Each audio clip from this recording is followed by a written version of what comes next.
আসানসোল বিশ্ববিদ্যালয়ে টিএমসিপির বিক্ষোভ, কাজী নজরুল বিশ্ববিদ্যালয় পড়ুয়া বিক্ষোভ, তহবিলের 50 লক্ষ টাকা আইনি খাতে খরচের অভিযোগ।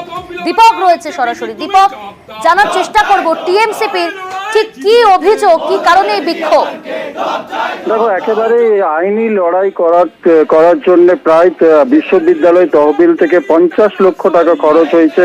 গত বছরই আমরা দেখতে পেয়েছি। তাতে যে উন্নয়ন করার কথা বিশ্ববিদ্যালয়, সে উন্নয়ন হচ্ছে না, পাল্টা আইনি লড়াইয়ে খরচ হয়ে যাচ্ছে 50 লক্ষ টাকা।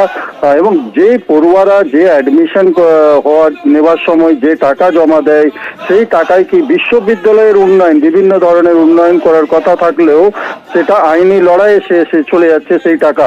তাই আইনি লড়াই বন্ধ করে একেবারে বিশ্ববিদ্যালয়ের উন্নয়নের পক্ষে নজর দিতে হবে।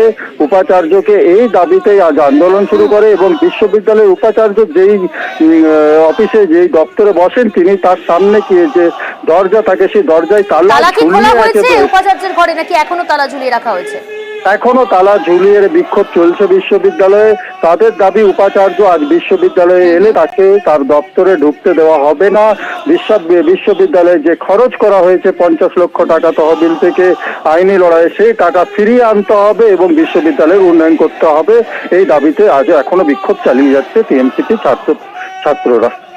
ধন্যবাদ দীপক।